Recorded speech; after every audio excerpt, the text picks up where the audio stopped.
Welcome to ALLVERSE Thursdays. This is your host, Mark Christmas. It's Thursday, 8 p.m. Eastern Standard Time. You know what time it is. Facebook, hey, user, hey, I see you. Shout out. Thanks for giving some love right at the start of the hour. Shout out to my man, Doug Infinite, for that dope track on the intro. Doug Infinite on the production. Doug Inf on the production. You know, that's a line from the him comment on the album, but that's another show. Anyway, I'm glad to be here. It's the first Thursday in March, March 4th. I mean, 2021 is like flying. It's like it's got track shoes on. I feel like, we're almost to the summer. I know a lot of folks that over the last week experienced some severe cold weather. So we want to give a shout out to those that are still without water and power, Mississippi and some of the rural areas that don't get mentioned on the news. We're thinking about you. We love you. And we're sending you our thoughts and prayers. And if you know somebody in one of those towns, give them a call, right? Give them a call. Where did time go? Exactly. I have no idea where the time went. What I do know is March 4th. Up here where I am in Maryland, in Howard County, the classes started, the kids started coming back to school on Monday. And so this is the first week with kids being in school. And I tell you, there was a lot of feelings going around with the teachers and everybody around that. Some have had the vaccines and some are still getting them.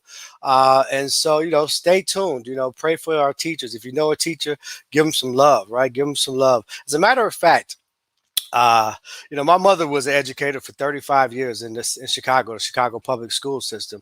I remember as a kid, the time she'd put in, and I remember also the struggle, right? Because it really wasn't appreciated. At that time, they weren't paying them very well. They weren't, celebrating them and all those kind of things. And so hopefully things will continue to move in a different direction. The teachers we'll recognize the importance that they play in our future, right? The teachers hold the keys and guide our future. And so shout out to all of my teachers that are in whatever you do in the education system. If you're in the kitchen, if you're in the janitorial staff, anything that you're doing that's supporting the educational system, we appreciate you and love you. Right? Yes, Kenny's TV. I see you there, man. Welcome to the show. What'd you say? Signed up on my county's waiting list to get your shot. Okay, awesome. I did get the first dose. My first dose, February 17th, and I got the Moderna.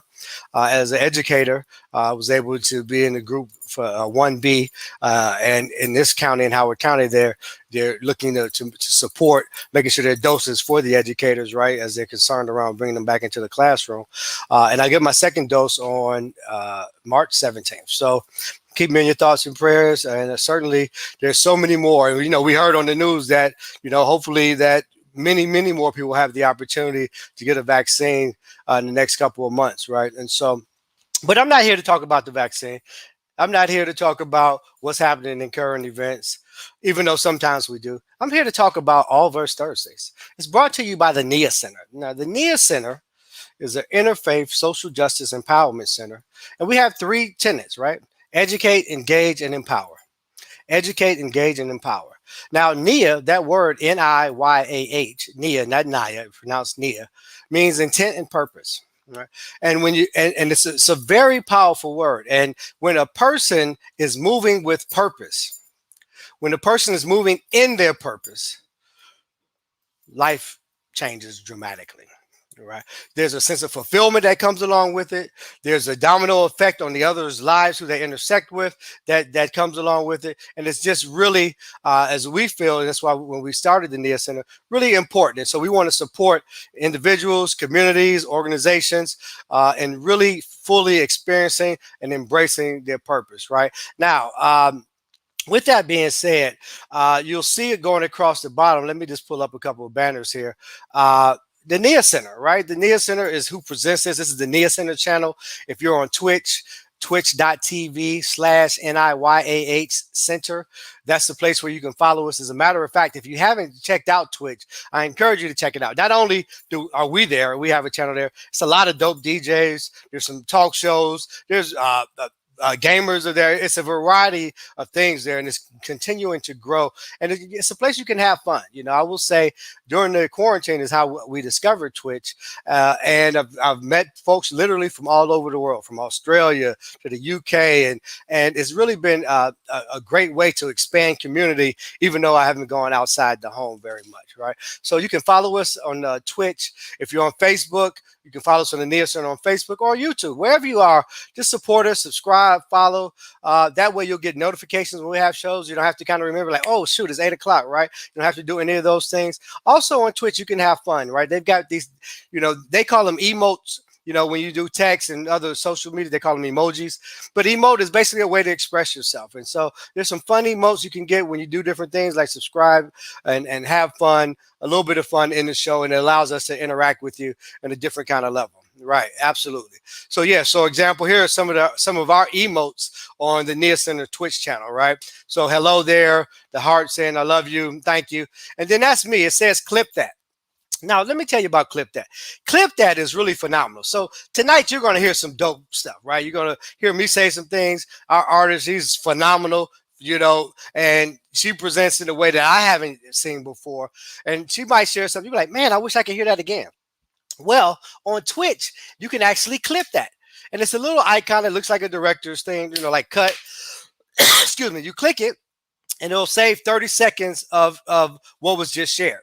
And then you can edit it and put a title to it or whatever, and you can share that, right? So clip that. That's me. You'll hear me saying it throughout the show from time to time. That's me with the headphones saying clip that, right? Because I love that little emote. Now, in terms of other housekeeping, this Sunday at 11 a.m. Eastern time, Sacred Space Sunday. It's time for us to do Sacred Space Sunday again. We do it every other Sunday. And for those that aren't familiar, Sacred Space Sunday is an interfaith conversation where we welcome people of all traditions, right? We're not intending to convince or convert, simply to share, right? And sometimes we'll draw from ancient texts, right, and share some awareness that we have around that. And then we provide what we call insight plus application equals result. We provide an application, a tip, something you can do right now, right today, when you hear it, to create some results in your life. And so the Sacred Space Sunday, if you haven't checked it out, it's really a phenomenal show. We don't look to convert. We welcome all opinions. We just ask that you respect others. Clap. Okay, I see you, Kenny's. TV clap. I see he's playing with the emotes on Twitch. So thank you, brother. I appreciate that. So yeah, Sacred Space, and I'm the speaker. The topic is ooh, it just drew a blank, right?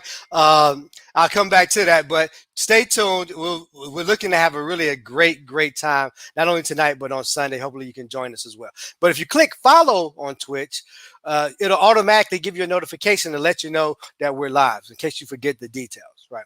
So let me talk a little bit about what we have going on tonight. For some of you may have seen the flyers in terms of my guest. She is super talented. She is not only a spoken word artist, she's a poet, she's a visual artist, she's a vocalist, she's an activist in the Black community for children and women. She's a member of the VIP, which is Village Inspired Poets. And she's also known as everyone's little big sister, right? Everyone's little big sister. She hails from Savannah, Georgia, but I think she might be living somewhere else now. We're not going to give all those details out. But let me just, without further ado, bring to the screen She Pharaoh. Hey, welcome. Summertime and the living is easy. Fish are jumping and the cotton is high. Your daddy's rich and your ma is good looking. So hush now, little baby, don't you cry. Ethiopia in my eyes, Somalia on my lips, Egypt in my heart, but America's on my wrists and her burdens are shackled to my hips. This is Black American womanhood. to be the resolver of adversity and yet the main revolutionary, to be treated like the bottom when she's really the top, to be the I am in a world of nameless people, clinging onto voids of nothing disguised as contentment, complacence, they'd consider it happiness, to be fetishized by all who bear witness, but to rather be reverenced for her majesty, forgotten majesty, how she always seems to get shit done. I don't know if anyone has told you, but a Black woman is your greatest ally, son. Like Nefertiti, Queen She, who is ignored when her words are perhaps the most valuable, maybe because her truth rattled the boots of the men who fought so hard to silence her. I mean, what could she possibly have to say, right?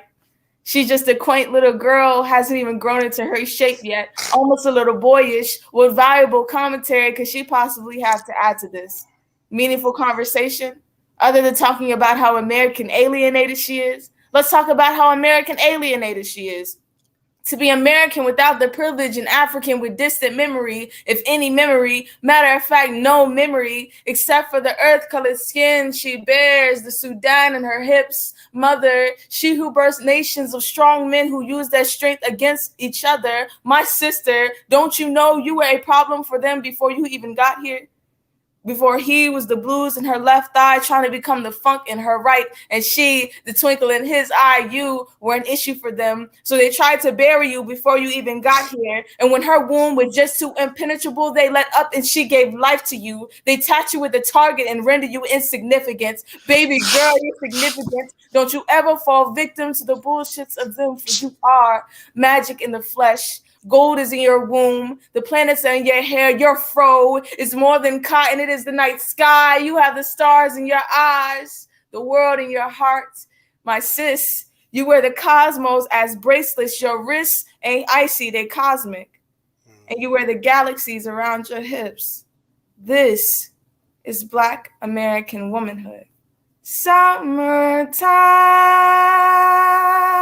and the living is easy. That's that piece. Ooh. I didn't know you was gonna jump in it like that. And thank you. Thank you. That was beautiful. Thank you. Summertime and the living is easy. I mean, I just need to take a second and let that marinate. You covered a lot of ground in that. Thank you. That's how you let them know who you are. She Pharaoh, y'all. She Pharaoh. Welcome her. Put something in the chat if you're in the chat. Put a heart or something. Let her know you're here. Let her know you appreciate her. We've got our producer. Yes, ma'am. Yes, ma'am. I got that. We got our producer back in the singing.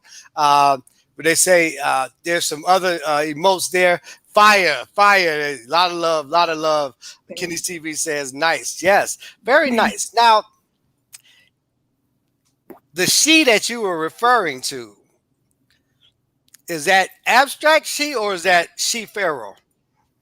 The she that I'm referring to? In that poem, in that piece you just did.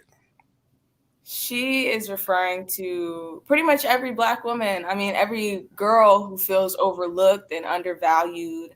Anyone who feels like, they just don't really fit. That's really who that piece is for. Just a reminder of who you are, because I know sometimes with everything going on, it's really easy to lose sight of your identity and lose sight of your actual purpose and your position.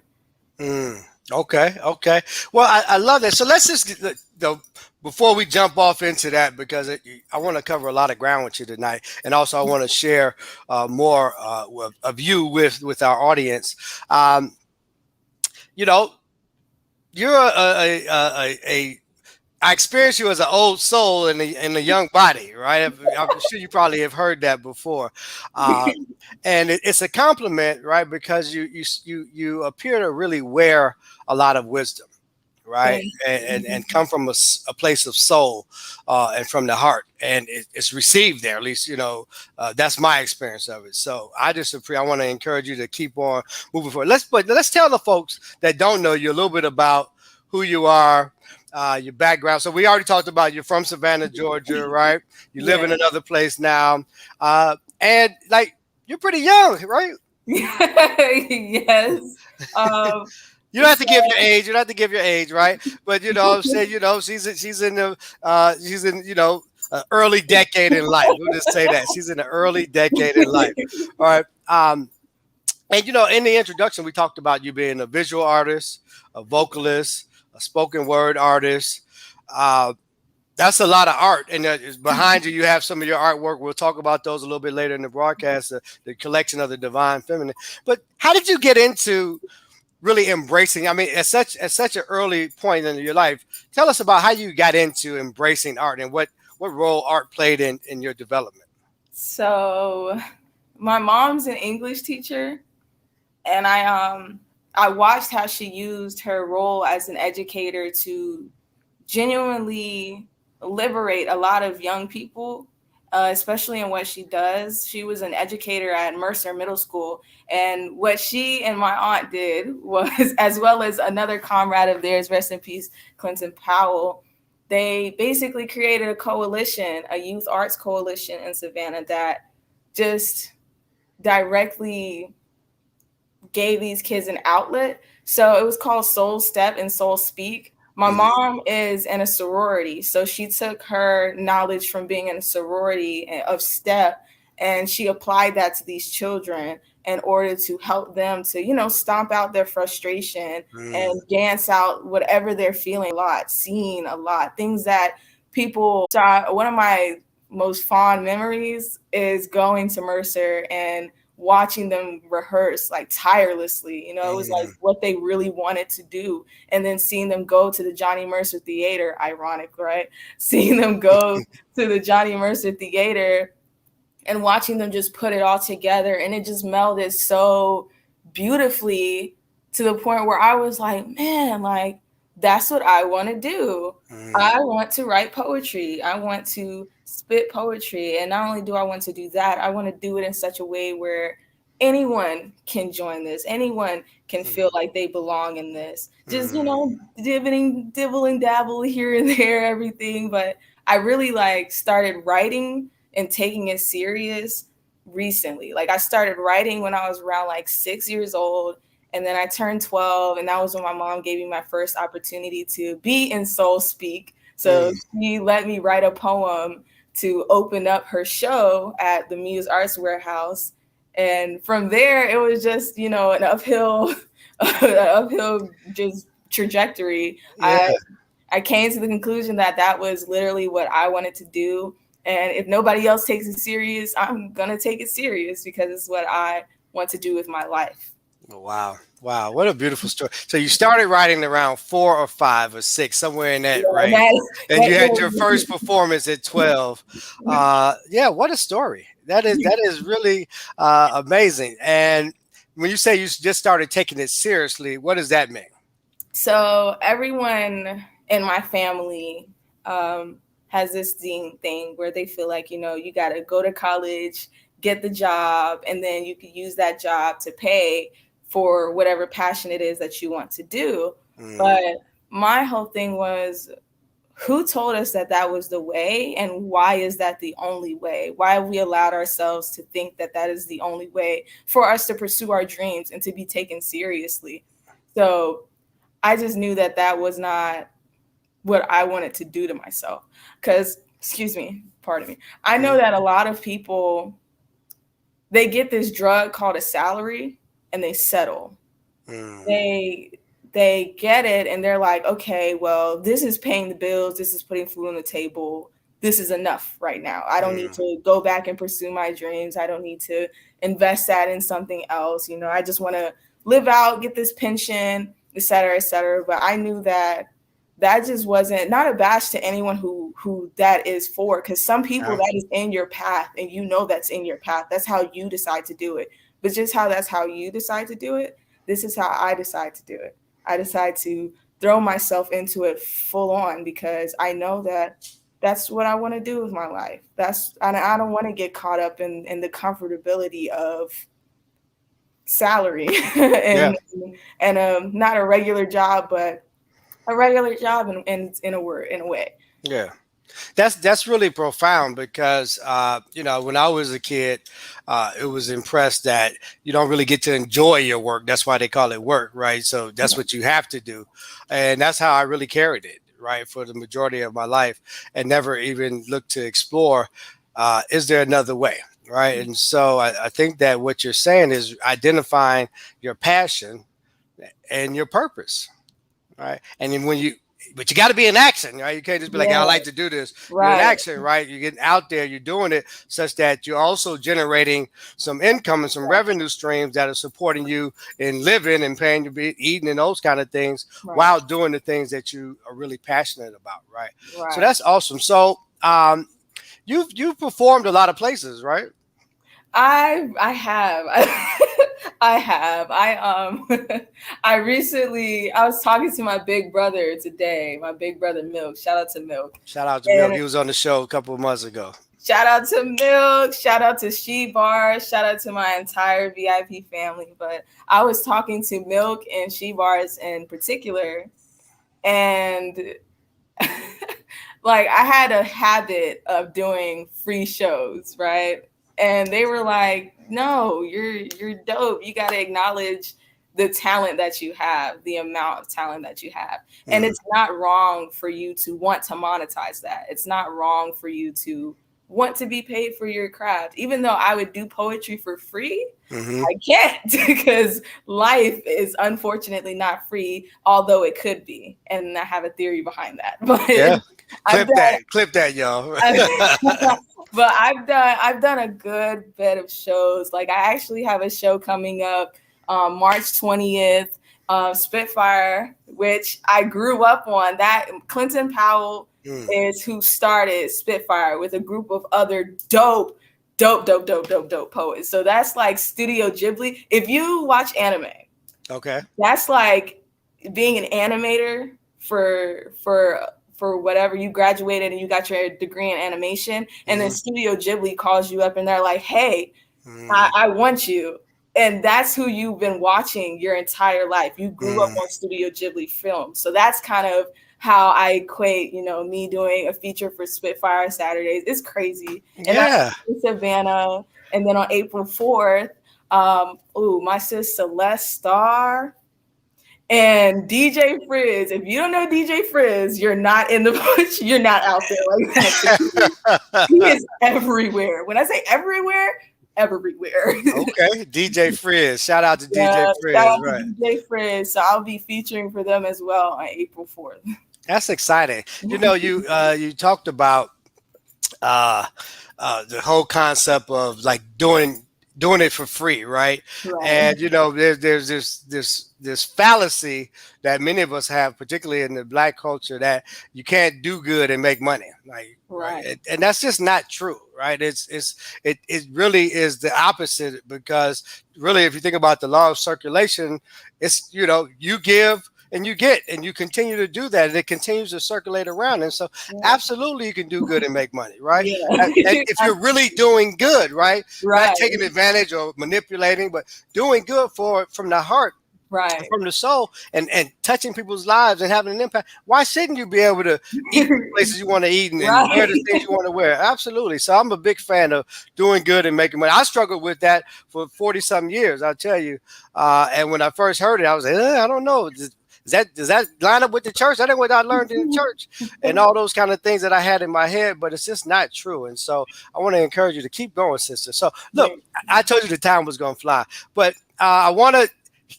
let's share another piece. But before you share it, let's share the piece and then come back. I want to talk about the divine feminine. Can you share another piece? Yes. So, okay. Wade in the water, wade in the water, children, wade in the water. God's gonna trouble the waters. What does one do when the Jordan can't cleanse you? When your sins are too dirty and bleach can't release you and communion can't wipe the blood away. No matter how many times you pray, no matter how many tricks you have, none of them find their way down the beaten path of darkness called just leave. And even when you've done your time, the demons continue to cling. And will you ever be clean? Chilled your body, but your heart's been cold. And when it finally warms up, it atrophies because it's grown too old. You stepped in the water, but you're stuck in your ways. Take a Q-tip and that scream still grades at your brain on the brink of being insane. But you persist on making your way. Marching towards the river. Dressed in white, but still bathing in the blood of your conquest. Your robe stained by the unfortunate, operating off of little to no rest. Their cries reside in the back of your mind, and like a lost package, you feel undelivered.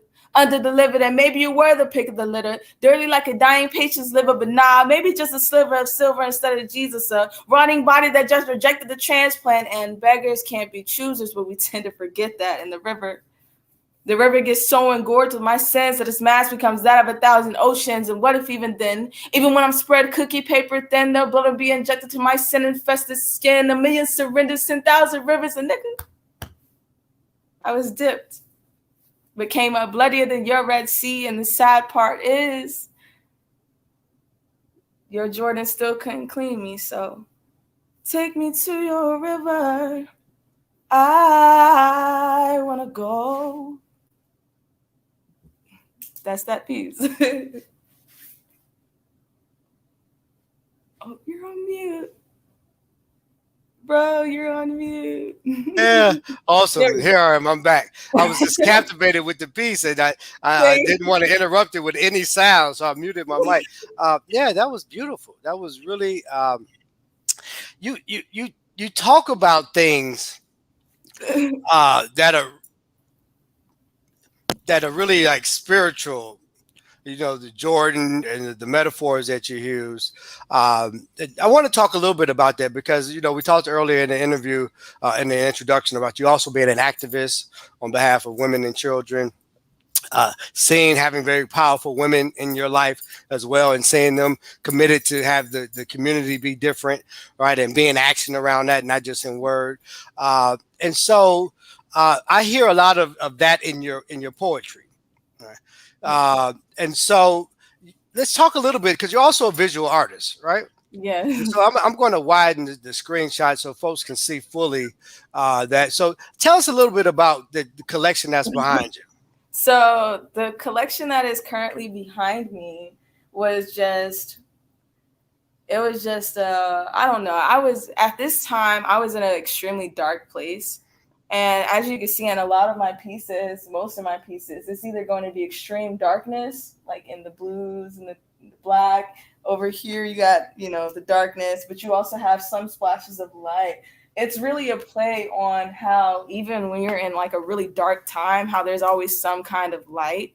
So Divine Feminine was a manifestation of just how I was feeling, like how powerful I felt, but at the same time, how confused I felt, how lost I felt, how difficult it is, like navigating adulthood, like becoming an adult, things of that nature. Like my alien over here, my alien is just like an embodiment of how out of this world I felt, like how I didn't really feel like I belonged for a while, but somehow there's beauty in not really belonging and not really fitting in. You know, sometimes I always say, like, if you're not fitting in, it's because you're not meant to fit. You're meant to stand. You're meant to create a new standard.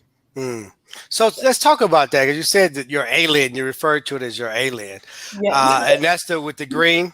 Yes, this is my green. Here she is to get a closer view. Oh, she's a little light, bright. That's all right. We can see the detail. That's really. Now, is that paint? Is that acrylic? Is that watercolors? Is it marker? What is that? This is acrylic paint, and I did glitter on it as well. Like right here is glitter, because I like glitter. Yeah, I really like glitter. I don't know. I kind of went a little glitter crazy, but also because in a lot of my pieces, you'll see the glitter and you'll see the Afro-Asiatic features in them. And I did that on purpose because, frankly, a lot of like things like tikas and the forehead jewels and all of the piercings, what they called bodily mutilation and things of that nature, started with us, started in Africa. We pioneered that. We pioneered the idea of gold, of how beautiful, how valuable gold actually is. Yeah, you know, yeah. Yeah. Yeah, no, it is. I see that. I had a chance to look at some. Even on the flyer, we had one of your pieces. I think it's the ladies on the right. Yeah. Is that what you're holding in the flyer that we had that we shared about the this show? Your you talked about not fitting in, feeling like, because I want to just touch on that, explore that a little bit more, right? Because I know, I can certainly relate to not feeling like I can fit in. And so can you share a little bit more around, like, why did you feel you didn't fit, and then really what that was causing in your life? So growing up, I was always like the weird kid, like I didn't really sit with people. I didn't talk to too many people. Though granted, I would talk, I would engage in a debate with you. I would speak, but I wasn't a very I didn't really trust people, and I didn't really trust them with my feelings either. But mainly because, I was always, when I was in elementary school, I went to a predominantly elementary school, and then I go to a predominantly white college, right? Okay. So in those arenas, it's like I'm too black for the white kids. I'm too revolutionary to, rah, rah, rah for the white kids. And then for the black kids, I'm too white, too weird, too, just too. And it's just, you never really feel like you're enough. So I found myself extremely alienated because the things that I talked about, the things that I was interested in, my peers just weren't interested in. Like I had so many peers tell me funny story. I had this guy I was in math class with, and I tried to put all of them on to Lauryn Hill. I had to put them on to Lauryn Hill. And I had to put them on to Erykah Badu. When I put them on to Erykah Badu, I played Yayo, right? And that song, I could play that song on repeat all day long, over and over and over again, and never get tired of it. Never get tired of it. Never get tired. Yeah, I'm a big Erykah Badu and Lauryn Hill fan, but yeah, go ahead. Never get tired of it. And I didn't play doo-wop. I played To Zion, because To Zion is a beautiful ballad. And it's crazy because both of them are about mothers. And even if you're not, even if you didn't give birth, you're still a mother to somebody, regardless of whether you know it or not. You touch somebody's life in a motherly way that maybe their mother couldn't. Right. So I tried to put them on, and they were just like, no, this is nasty. I don't like this music. It's trash, right? And one guy says to me, Erykah Badu looks dirty. And I was like, what? Erykah looks dirty to you? So it was just an ultimate disconnect. It was like I was living in a totally different decade than my peers. I was growing up in a different time period mentally, as far as my music was concerned, as far as everything, my style, everything just didn't really align with what people my age wanted. So what did that cause for you then? Did that lead to different behaviors, or what did that cause for you? It made me want to be an introvert more. Like that year, I legitimately sat behind this building called Russell Hall, and during lunchtime, I didn't go in the lunchroom. I sat back there and I read, watched anime. So you withdrew from people. Totally, okay. Completely. Okay, and then you talked about, you did these pieces. What brought you out of the saying that, okay, the alienation is not, I'm not an alien? What changed? I still, crazy, honestly, I still think that I am an alien, and I take pride in that. I take pride in the fact that I'm not like everybody else. I take pride in the fact that, I'm too white for some and too black for others. I take pride in that, because it's like, okay, that's awesome. Like, you know how dope the color gray is, So when you say alien, what does that mean to you? Just different. When you're an alien, different. Okay. You transcend stereotypes and standards that other people have set for you. You just completely ignore it and go about your own thing. You do your own thing. Like you just do your own thing in your own universe, on your own planet. Yeah. Well, that's a characteristic of a lot of great artists, right? In terms of because many people may not understand what they're up to because it doesn't exist in many cases, right? Until it becomes popular, like, oh yeah, that's dope, right? Right. And so you seem to be very personable. I don't. Would you say you still are the withdrawer, or where are you now? I'm both. I'm an ambivert. I still Oh, withdraw. hold on, slow down. You gotta say that word a little slower for me. What's it called? What is it? I'm an ambivert. So Ambivert. Y'all clip that. Ambivert. so I'm a chameleon, kind of a social chameleon. Like I can pretty much relate to everyone now. And it's crazy because I'm young and I can relate to people who are older than me. People who are older than me understand me better than people my age, and sometimes people my age understand me better than people who are older than me because they're in the same phase of life as I am, as far as confusion of what this adulthood thing is, right? So I think I'm both now.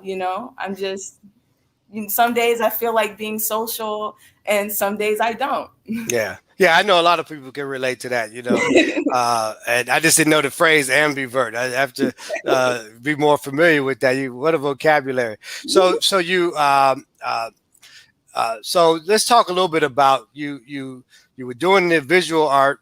Now, do you sell this art, or is it things that people can acquire, or what's the deal with that? I do. Everything that is up here right now is for sale. Everything. My alien is for sale. Princess Olmec is for sale. Divine Feminine is for sale. Stargirls, Pharaoh, Brown Skin, all of these pieces are for sale. I also have prints available. So you can also get a print of these 8x10 and 5x9, I want to say 5x8. You can get all of these in prints as well. So where would they get it if they're interested in getting some of your pieces? How would they do that? If you're interested in getting some of my pieces, my Instagram is right there on the bottom row. You can email me as well. If you want a personal commission, you can email me. A commission is basically when you tell me, hey, I want you to paint this piece. I'm going to warn you. I'm going to fair warn you. I am very much of an artist in the aspect of if I respect what I do as well as what other artists do. You know what I mean? So if I'm like, I don't want to paint Goku on top of a dragon with machine guns, I'm not going to do it. I'm sorry. I love you guys, but I'll put my foot down. Yeah, you get to choose. That's awesome. So I'm really enjoying our conversation. It was so rich, very young, starting writing. Really, when people are learning to write, you were writing poetry. I mean, that's just mind blowing. And then performing at an early age. I don't know many people that have been on the stage at 12, right? And so I'm excited. What do you have coming up? So You talked about the other two, the March and the April shows, but do you have any other projects that you want to tell us about? Yes. So VIP, we have something that I need you guys to look out for. You can follow me on my Instagram. I can't disclose what it is yet, but it's some good stuff. And I'm currently working on my first book. It's called The Curious Case of Blackness, and it'll be dropping June 19th. Oh, Juneteenth. Okay. Yes. Is it a poetry book? Is it a novel? What kind of book is it? It's a poetry book. It's essentially chronicling not only my experience as a young Black woman, but really a young Black girl coming into her womanhood. But it's also chronicling like the different things that we see as a people, the different things that I feel like we need reassurance about, just overall just uplifting and, just the curious case of Blackness, how vast that is. Yeah, I love the title. And people will be able to get it. Will it be on all platforms? Are you going to self-publish or? I'm self-publishing. It'll be available on Amazon, and it'll also be available via moi. So you might definitely want to follow me on Instagram. Okay. Awesome. Okay. She Pharaoh. Pharaoh. You can see her information going across the bottom. She's a phenomenal artist. You know what? I'm just going by how I'm being led at this moment. Let's do we have a thing we do on All Verse, most shows, a staple. It's called an All Verse collaboration, right? And it's really a combination of poems from my guests and myself. And I don't know what she has prepared, what she's going to show, but it always works out. And you know, the rules with the collaboration is that we don't introduce the piece, we just go right into it, right? And when you finish, you say that's that piece, and then that way I'll know. So I'm going to have you go first, and then I'll close it up. Cool. Girls, you know you better watch out. Some guys are only about that thing, that thing, that thing, that thing, that thing, that thing. They say that love and hate comes from the same place.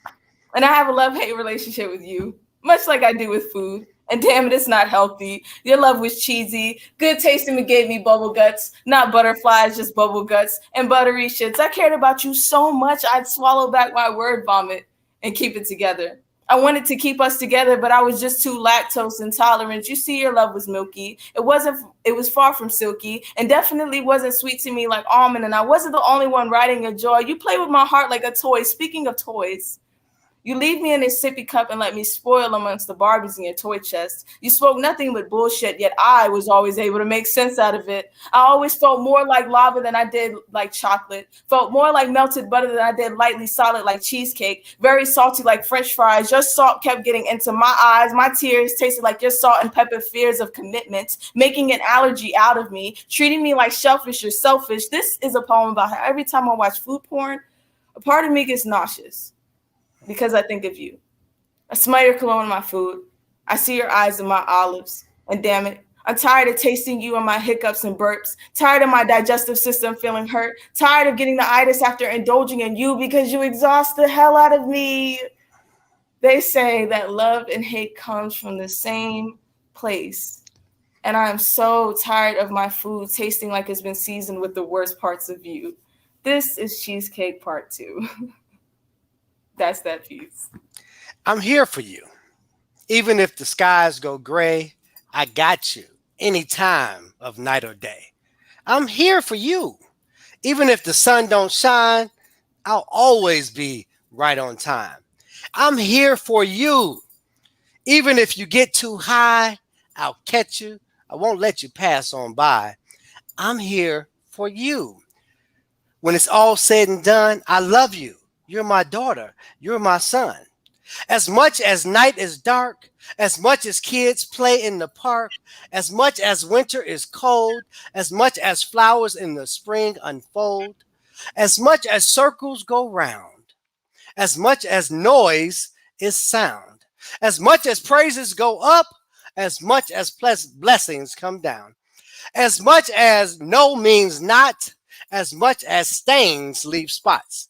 As much as lava is molten, as much as metals are golden, as much as sugar is sweet, as much as fish is meat, as much as blind can't see, as much as God loves me, as much as I need air to breathe, as much as water is wet, as much as the heavens are high, as much as the stars in the sky, as much as God is love, let me be love too.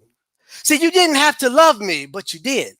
You didn't have to have mercy on me, but you did. You didn't have to carry me, but you did. You didn't have to fix me, but you did. You didn't have to touch me, but you did. You didn't have to make me, but you did. You didn't have to save me, but you did. You didn't have to comfort me, but you did. You didn't have to provide for me, but you did. You didn't have to, but you did. You, even you did. That's that piece, y'all. Okay.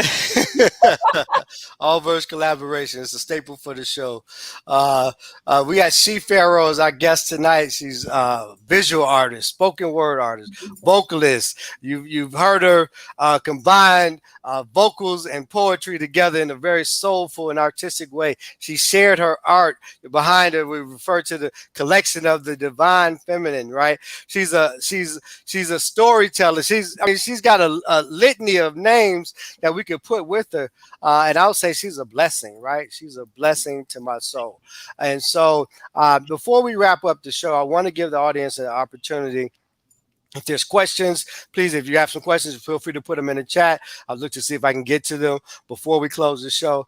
But I want to just get to one last piece, right? One last piece. We talked a little bit earlier, and you said you were in between blessings. And that was a really interesting way to describe the phase that you are in your life. And you talked earlier about feeling feeling like an alien, then alienating yourself, and then being, I forgot, I can't even pronounce the word, right? That word. What is it? Ambivert, right? And then embracing all of that when it's the appropriate time, right? And now you're doing shows on major stages. You're launching. You got a book coming up. You've got some other projects which we can't talk about yet. Y'all have to come back on the show. We have to get VIP on. Maybe we'll do a VIP show. Yeah. How many people in the VIP crew? Ooh.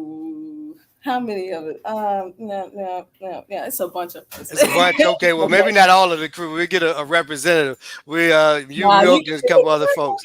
Yeah, split it up. Do like a VIP person, 2 VIPs. Well, maybe so. I'm open to possibilities. And you told us, we can contact you at Instagram, She Pharaoh. But I guess the question that's coming to my spirit right now, we've talked about a lot of things, but if there was something that you would end the show and you say, man, I really wish I would have had a chance to share that, or he would have asked me this, what would that be for you? For those of you who've ever seen me perform, or when you do come out and see me perform, because I know you're going to come out and see me. Yes. I perform with my shoes off. With your what? With my shoes off, with no shoes, just feet, socks. Might wear socks. Most of the time I'm wearing socks, right? But I only do that because I like to feel everyone's vibration. I like to feel everyone's just energy, like I like to feel the band when they're playing the vibrations off of the ground. I like to feel myself vibrating, but I also like to, they always say that you can't walk in another person's shoes, but I feel like, you can walk somewhere someone has been. So clip that, y'all. You can walk somewhere someone has been. Just like taking the time to kind of like understand, where people come from, like things of that nature. I feel like that's integral. That's an integral part of being a poet, being a spoken word artist. Now, when did that start? Were you doing that at 12, or is that something that you picked up later? And what was behind that? So I picked up doing that when I started doing the Wade in the Water poem, because I find that that's a very powerful, Wade in the Water is a very powerful song. Like, it's a very, very powerful psalm. And, there's a certain level of vulnerability that you have to perform without any shoes on. And that was just me being like, hey, this is a safe space where you can come and share your craft and not feel judged and not feel like anyone's looking at you any kind of way. Like, I'm up here, the host, with no shoes on. So you're good. You're good. Yeah, that's beautiful. I love it. She Pharaoh, just talented, a blessing to so many children, women, advocating on their behalf, advocating for people to live in their purpose, right? You heard her say it earlier, right? You touched on something. We got a couple of minutes before we close. You said about something around life being able to be free. Life being able to be free. Oh, man. So money is a social construct. That's something that people place value in. Because frankly, it's not backed by anything. It hasn't been backed by anything since 1971. So when you talk about money, it's not it's not as much as the value that it actually has. It's more so the value that you put into it.